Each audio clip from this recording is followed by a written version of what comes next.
I am prone to what others may call extreme tunnel vision. If I'm really in the zone, I'll forget to eat, I won't sleep, all my reasoning abilities will be compromised. I will tell myself lies so that I can keep my blinders on and stay in the tunnel. Nothing is safe from this, especially not bikes. One particular day, I came across a free bike frame that made me suspend all rational thought. This Rockhopper's frame would not hold a rear wheel. Still, this did not deter me. I thought, maybe he wasn't using the right wheel for the frame. I thought, I'll just bend the frame back. I thought, how dangerous could it be? Once I got the frame, I brought it home and hung it on the wall, while I tracked down some other parts. As time passed on, other, easier to complete projects took priority, and so the frame sat on the wall for a long time. When my second child was born, I bought a Zwift hub. I was worried I wouldn't have as much time to ride and reluctantly entered the metaverse.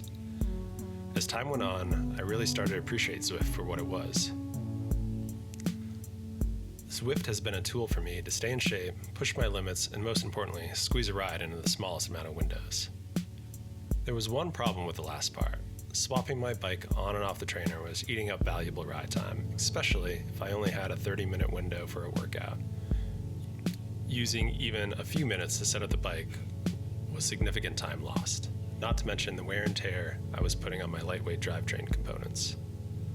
The solution to my problem, as it often is, was to build another bike. But hey, you only got a hammer, everything is a nail, right? I wanted this bike to have a similar feeling as my road bike, drop bars, STI shifters. This preference was a bit at odds with my budget though. Around this time, Zwift announced the Zwift Cog. This was advertised as an alternative to using your mechanical shifting of your bike, allowing you to optimize chainline, run a quieter setup, yada yada yada. A lot of other stuff I didn't really care for. What I saw though was a way to build a dedicated trainer bike that didn't require me to run shifters, a rear cassette, a double crank, or derailleurs. All this for $60. Suddenly, I had entered the tunnel.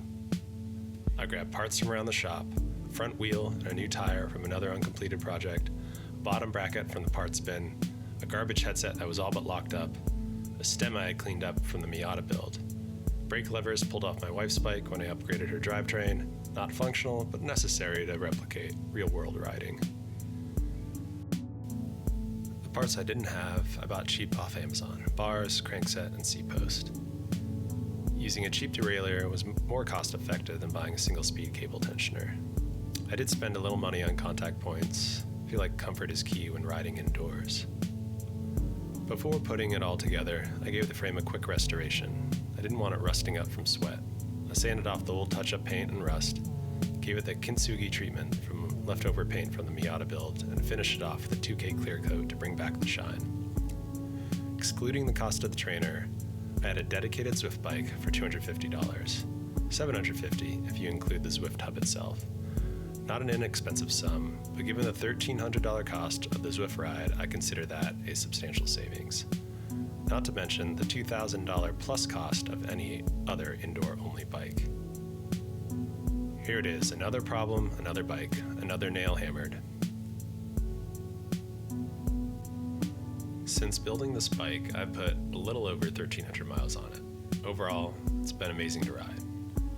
It looks great in the shop, and the convenience of having it always set up makes squeezing in a workout effortless. Well, not the actual workout. That is still a lot of effort. There is one peculiar thing though. I'm not sure if it's the steel frame or the fact that riding indoors lets your eyes wander, but you can really notice the flex in the bottom bracket when you put the power down. But like I said, it's still a great thing to have and to own, and to be able to use on a daily basis. What do your indoor training setups look like?